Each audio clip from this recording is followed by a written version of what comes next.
Fala pessoal, todos bem? Queria conversar hoje um pouquinho com vocês sobre displasia coxofemoral. Não precisa ficar preocupado que a minha ideia aqui não é tentar falar sobre ângulo de Norberg, incongruência, como é formato de cabeça do fêmur. Não é essa a minha ideia. A ideia é tentar transformar um pouquinho o pensamento de vocês para uma análise que demorou alguns anos para eu também entender. Então, a ideia é simplesmente de difundir o conhecimento e abrir a mente de vocês, médicos veterinários ou criadores, para um tema que é de extrema importância na reprodução animal.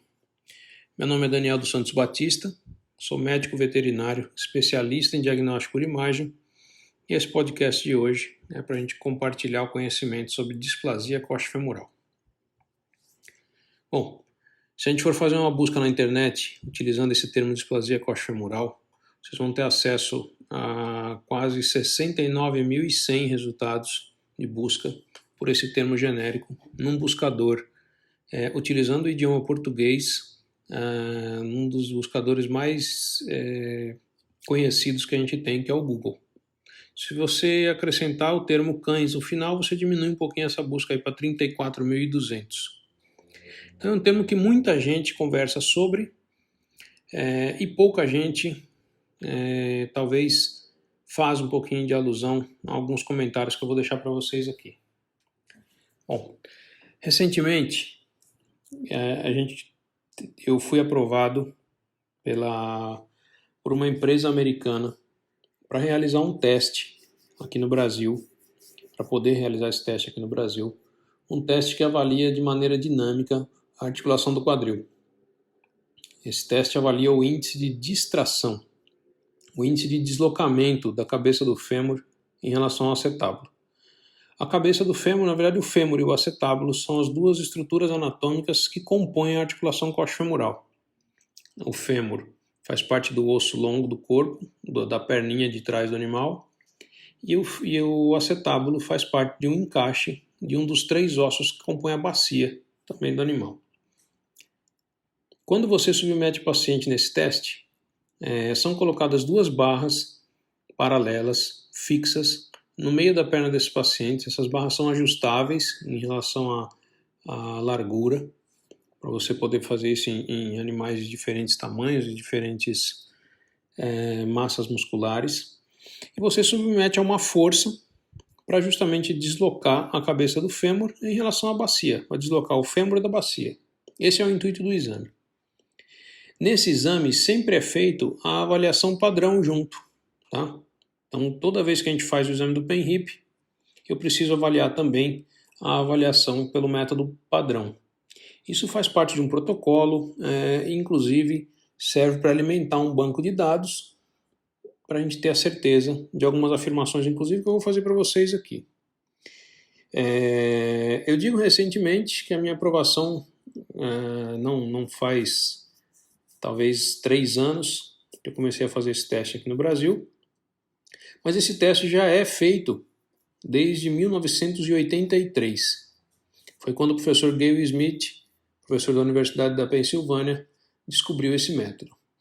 Ele desenvolveu uma teoria de que se ele colocasse essas barras e conseguisse deslocar, ele poderia chegar num índice, uma mensuração, uma relação dividindo-se o deslocamento que acontecia entre o centro do acetábulo e o centro da cabeça do fêmur, dividindo pelo raio da cabeça do fêmur. Então ele chegou nisso numa fórmula matemática, e a partir dali ele consegue então chegar a esse índice de deslocamento. E um fato bem interessante é que o exame padrão ele é um método que pouca gente consegue lembrar disso, mas ele é um método direcionado para fazer o diagnóstico da displasia. Então, o que eu quero dizer com isso é que ele é um método selecionado para caracterizar ou para identificar os animais que têm displasia, os animais que têm sinais de artrose, os animais que o encaixe da articulação do fêmur não é perfeita, ou que a cabeça do fêmur é remodelada. Então, esse método ele visa isso, ele visa caracterizar os animais como displásicos. O paciente que é caracterizado como não displásico ou como uma articulação próxima do normal, esses pacientes deveriam necessariamente ser submetidos ao teste dinâmico. Por quê? Quando você posiciona o paciente em posição padrão, nessa posição em que você tem que estender as patinhas de trás do animal e fazer um movimento de rotação interna, né?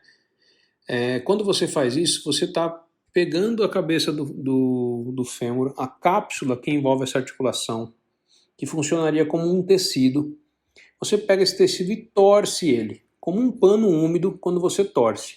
Quando você faz isso no pano úmido, a tendência é que você consiga diminuir o contato de um com o outro, você diminui o comprimento desse tecido, você aperta ele. E é exatamente isso que acontece nas articulações.